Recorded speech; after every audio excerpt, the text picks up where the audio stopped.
Bonjour, CrossFit Brest. Samedi, WOD du jour, AD roll. Donc c'est un WOD qu'on a déjà fait le 5 octobre 2019, il y a un peu plus d'un an. On va avoir 3 AMRAP. Premier AMRAP, ça va être 10 minutes d'effort avec 1 mile de course à pied, soit 1600 mètres, plus un maximum de dumbbell clean and jerk. On récupère ensuite 3 minutes, on aura un deuxième AMRAP, cette fois on aura 7 minutes d'effort pour faire 800 mètres de course à pied, puis un maximum de snatch dans le temps restant, et enfin 3 minutes de récupération, et à nouveau 4 minutes d'effort pour 400 mètres de course à pied et un maximum de dumbbell thrusters dans le temps restant. Pour l'échauffement, on démarra par 400 mètres de course à pied, puis 30 secondes de active sans son, une grande fente en avant, jambes arrière tendues, les bras tirés vers le ciel légèrement en arrière. On continuera avec 30 secondes de PVC pass-through, donc le PVC démarre devant au niveau du bassin, prise de main large et bras tendus, et on passe derrière pour toucher les fesses. On continuera sur 30 secondes de glute bridge, les pieds au sol avec les épaules par terre, on lève le bassin le plus possible et on revient doucement au sol. 30 secondes de overhead squat avec le PVC ou un manche à balai. 30 secondes de inchworms, tout push-up, donc avec un départ debout, les mains au sol, on avance pour arriver en planche. On fait une pompe si y a besoin, on passe sur les genoux pour toucher la poitrine au sol et on revient à nouveau debout. Et enfin 30 secondes de PVC thrusters, donc avec un squat et un push press à la fin.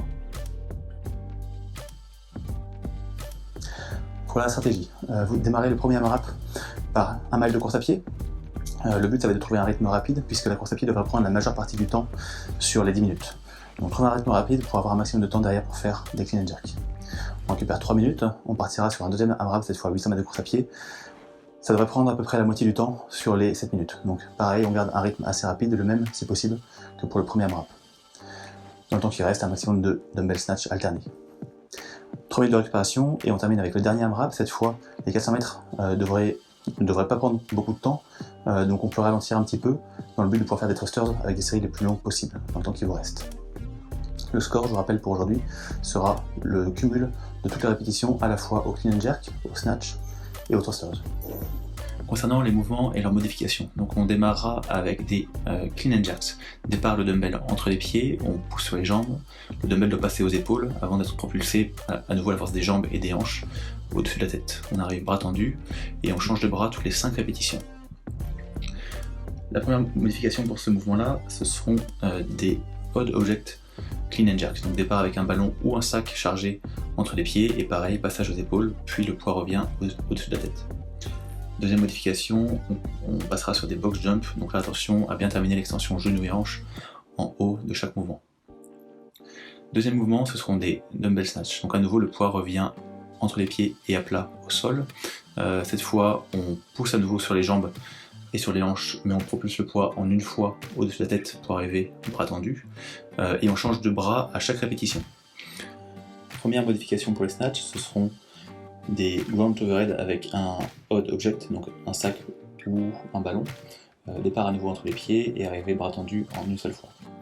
Deuxième modification, ce seront des swing kettlebell ou des swings au dumbbell avec à nouveau un départ cette fois en haut des cuisses et une arrivée encore une fois bras tendus au-dessus de la tête. Le troisième et dernier mouvement de la séance, ce sont des thrusters, donc ça commence par un squat puis un push press. La première modification pour ce mouvement-là, ce sera des goblet thrusters, donc cette fois le poids, que ce soit un dumbbell ou un kettlebell, démarre dans les deux mains, et à nouveau un squat et un push press. Puis on passera sur des wall balls, et enfin, si jamais vous n'avez ni dumbbell ni ballon, on passera sur des squat jump avec un squat, à nouveau les hanches descendent sous l'eau des genoux, et on termine avec une extension la plus forte et la plus rapide possible pour faire un saut le plus haut possible. Voilà pour la séance du jour. Portez-vous bien, restez en forme et à très vite.